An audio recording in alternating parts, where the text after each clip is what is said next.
નમસ્કાર દર્શક મિત્રો, કરુણા ટોક્સમાં આપનું સ્વાગત છે. વંદે ગો માતરમ. દોસ્તો, હજી એક અઠવાડિયું ભારે ગરમી પડશે એવી આગાહી હવામાન વિભાગે કરી છે. એટલે કે તાપમાન છે 45 ડિગ્રીની ઉપર જાય તો પણ નવાઈ નહીં. સૌરાષ્ટ્ર અને ગુજરાતમાં, કચ્છમાં તો એટલું થઈ જ જતું હોય છે. તો છેલ્લા 10 દિવસથી ભારે તાપમાન નોંધાય છે. હજી આવતું અઠવાડિયું એવું નોંધાવાનું છે. પછી થોડીક રાહત થાય અને ફરી પાછું જૂન મહિનામાં પણ મોટે ભાગે તાપમાન આપણે ત્યાં ઊંચું રહેતું હોય છે. તો દર વખતે આવું કેમ થાય છે? 40 ડિગ્રીથી 45 ડિગ્રી જેટલું તાપમાન કેમ નોંધાય છે? આટલું તાપમાન ન થવા દેવું હોય તો આપણે શું કરવું જોઈએ? સૂરજને તો તપતા આપણે નહીં રોકી શકીએ, પણ આપણાથી શું થઈ શકે? તો એના ઘણા બધા રસ્તા છે જ ઓલરેડી. એવું નથી આજથી 25 વર્ષ પહેલા આવું નહોતું થતું. 25 વર્ષમાં આ કેમ બદલાઈ ગયું? તો એના માટે આપણે જ જવાબદાર છીએ. તો જે વસ્તુ જવાબદાર છે એને દૂર કરીએ તો મને લાગે છે કે ફરી પાછા 30-35 ડિગ્રી આસપાસ જે આજથી 30-40 વર્ષ પહેલા નોંધાતું એટલું એપ્રિલ, મે, જૂન મહિનામાં નોંધાવા માંડે. તો એ રસ્તા કયા? એ વિષય ઉપર ચર્ચા કરવા જાણીતા પર્યાવરણ પ્રેમી ખુશાલીબેન મહેતા અત્યારે આપણી સાથે સ્ટુડિયોમાં ઉપસ્થિત છે. ખુશાલીબેન, આપનું સ્વાગત છે. નમસ્તે. ખુશાલીબેન, સૌથી પહેલા કોઈને પણ પૂછીએ કે ભાઈ ગરમી કેમ વધી, તાપમાન કેમ ઊંચું થાય છે, તો લોકો પહેલી વાત કરે કે વૃક્ષારોપણ કરીએ, વૃક્ષો છે એ કપાય છે, નહીં કપાવા જોઈએ, વધુ વૃક્ષો વાવીએ. તો થોડીક વાત સૌથી પહેલા આપણે કરીએ વૃક્ષારોપણની. વૃક્ષો ખાલી વાવવાથી કે તાપમાન એનાથી નીચું નથી આવવાનું એવું નથી એમ કે ખાલી વૃક્ષો વાવવાથી તાપમાન નીચું આવી ગયું. ના, તો આપણે વાહનનો ઉપયોગ છે એ ઓછો કરવો જોઈએ. અત્યારે જે ધુવાણા છે એના કારણે આપણે ઘણો તાપ લાગતો હોય કે એન્જિન ગમે ત્યારે ગરમ થઈ જાય. જી. પછી રસ્તો જે છે તો આપણે ઘણી જગ્યાએ હવે ઓલા બ્લોક નાખી દીધા છે, પીવીસી બ્લોક જે આવે છે એ નાખી દીધા છે. તો એના લીધે તાપમાન આપણે કે વધી જતું હોય. પછી ઘણા બધા એવા પ્રશ્નો છે. એ વાત તમારી સાચી છે કે રસ્તા ઉપર ડામર, જ્યાં જગ્યા ખુલ્લી માટી હતી ત્યાં આપણે બ્લોક કરી દીધા. શહેરોમાં ખાસ આ પરિસ્થિતિ છે. પછી તમે વાહનની વાત કરી, એ પણ સાચી છે. કેમ કે કાલે જ મેં વાંચ્યું કે રાજકોટમાં દર વર્ષે 1 લાખ વાહનો રસ્તા ઉપર આવે છે, વધારાના હોય એનાથી. તો દર વર્ષે 1 લાખ નાના મોટા વાહન, એટલે એ ધુમાડો ક્યાં જવાનો, એ ગરમી ક્યાં જવાની, એ તો સ્વાભાવિક છે, આપણે ફેસ કરવાનું. અચ્છા, એના ઉપરાંત માસ ટ્રાન્સપોર્ટેશનની આપણને ટેવ નથી. થોડીક એ વાત પણ કરવા જેવી છે. અત્યારે જોઈ તો ઘરમાં 4 સદસ્યો હોય તો 4 પાસે અલગ અલગ સ્કૂટર હોય બધા પાસે. પછી ગાડી હોય તો એક આખી ગાડીમાં એક વ્યક્તિ પોતે એકલો જાતો હોય છે કે પોતે નજીક જવું હોય તો બધા સ્કૂટર લઈને, ગાડી લઈને નીકળી જતા હોય છે. તો એમ નહીં કે આપણે એક ગાડી છે તો 4 વ્યક્તિઓ છે તો એક ગાડીમાં જ બધા એક જગ્યાએ જવું છે તો બધા ત્યાં સાથે વયા જાવ.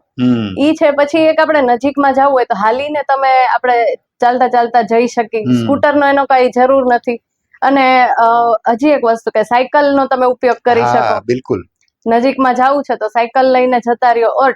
જે અત્યારે BRTS છે, બસ છે, સિટી બસ છે, એનો ઉપયોગ કરો. જી. આપણે સિટી બસનું અમદાવાદમાં જે ચલણ છે એ મને લાગે બીજા શહેરોમાં પ્રમાણમાં ઓછું છે. રાજકોટમાં તો બહુ જ ઓછું. આપણે આપણા ઘરના આંગણેથી સિટી બસ આવે છે અને આપણે આપણું ડેસ્ટિનેશન હોય ત્યાં સુધી આવે છે, તોય આપણે આપણું વાહન લઈને આવીએ છીએ. એટલે આપણને ખબર નહીં, ટેવ નથી કે સિટી બસમાં આપણે અપડાઉન કરવું છે. એટલે એક બસમાં 50 લોકો સમાઈ જાય છે, 45 લોકો સમાઈ જાય છે, તોય આપણે 45 લોકોને પોતાના 45 વાહન લઈને આવવું છે. તો મને લાગે આ પણ ક્યાંક જવાબદાર છે. જી. અત્યારે ઈ એક છે. અને પછી એમ કે હવે તો સરકારે સુવિધા કરી દીધી કે મહિલાઓ માટે અલગ. બિલકુલ. Pink bus. તો એનો ઉપયોગ કરવો જોઈએ મહિલાઓએ. અને એક કે સ્કૂટર એક ઓછું કરી તો એનાથી કારણ કે ઘણી જગ્યાએ જોઈ તો આપણે ઝાડવા પાસે ઉભા હોય તો ત્યાં ટેમ્પરેચર અલગ હોય, અને તડકામાં આપણે સ્કૂટર લઈને ઉભા છીએ તો ત્યાં આપણું ટેમ્પરેચર વધી જતું હોય. સ્કૂટરની જે ટાંકી છે, પેટ્રોલનું જે છે, એમાંય આગ લાગવાના ની બધા ચાન્સીસ છે કે અત્યારે ઉનાળો વધારે થઈ જતો એમાં તાપમાન વધી જવાથી. જી. અચ્છા, પ્લાસ્ટિકનો ઉપયોગ એક બહુ મોટી સમસ્યા છે. કારણ કે પ્લાસ્ટિક છે 100-200 વર્ષ સુધી સડતું નથી, એવું ને એવું રહે છે, પ્રદૂષણ કરે છે. એ પણ ક્યાંક ગરમી વધારવા માટે જવાબદાર છે. આપણે નાની મોટી વસ્તુ રોજ ઘરમાં 10 પ્લાસ્ટિકની થેલી 10 ડબલા ઘરમાં આવે છે. તમે ફૂડ મગાવો છો તો પ્લાસ્ટિકના ડબલામાં આવે છે, તમે શાક લઈને આવો છો પ્લાસ્ટિકની થેલીમાં આવે છે. તો આ બધું પ્લાસ્ટિક છે એ પણ ક્યાંક ગરમી વધારવા માટે નિમિત્ત છે એવું લોકો માને, એટલે મતલબ એ સાબિત થઈ ગયું છે. તો એનો ઉપયોગ કેવી રીતે ઘટાડી શકાય?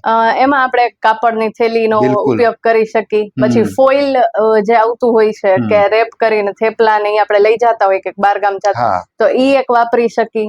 અને પછી આપણે વધારે તો ઘણા બધા રસ્તા છે પ્લાસ્ટિકનો ઉપયોગ ઘટાડવાના. કાપડની થેલી તમે કીધું, પેલા એક સમય હતો કે ભાઈ લોકો ઘરમાં કાપડની થેલી નાખતા, કાપડની થેલી લઈને બજારમાં અટાણું કરવા જતા.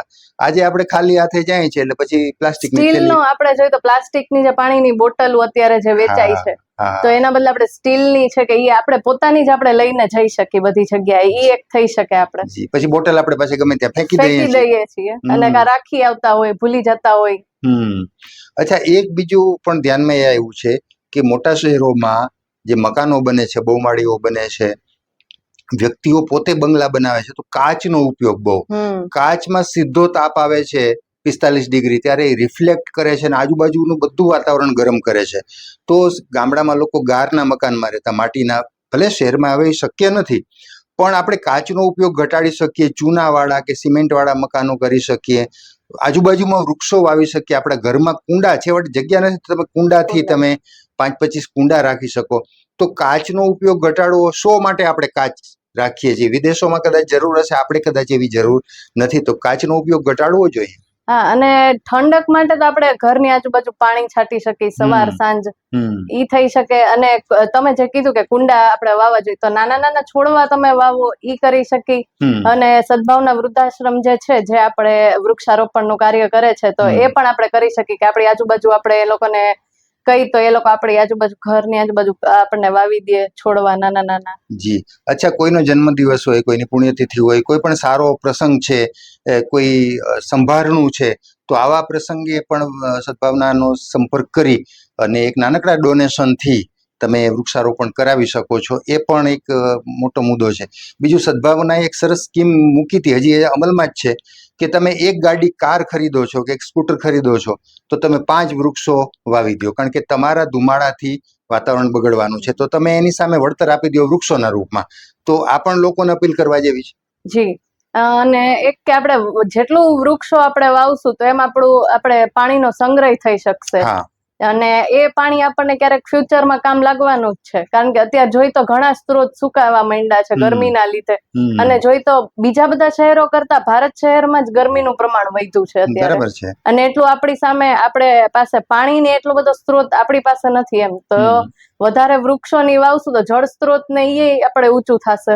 જી, ખૂબ સરસ ખુશાલીબેન, તમે સરસ વાતો કરી. અને ગરમી ઘટાડવા માટે જે 5-6-7 ટિપ્સ અત્યારે તાત્કાલિક આપણને જે મનમાં આવી એ આપણે લોકો સાથે શેર કરી. તમારો ખૂબ ખૂબ આભાર વ્યક્ત કરું છું. તમે આ બધી ટિપ્સ આપી, આ બધી વાતો કરી એ માટે. મિત્રો, તો આપણે તાપમાન ઘટાડવા માટે શું કરી શકીએ એની આજે 5-7 ટિપ્સ અહીંથી આપવામાં આવી, અને આપણે બધા જેટલી શક્ય હોય એટલી વધુ ટિપ્સને ફોલો કરીએ અને આપણી આજુબાજુનું તાપમાન ઘટાડીએ. અને આજથી 40-50 વર્ષ પહેલાં જે વાતાવરણ હતું કે 35 ડિગ્રી જેટલું તાપમાન, 37 ડિગ્રી જેટલું રહેતું હતું, આજે 10 ડિગ્રી એના કરતાં વધી ગયું છે.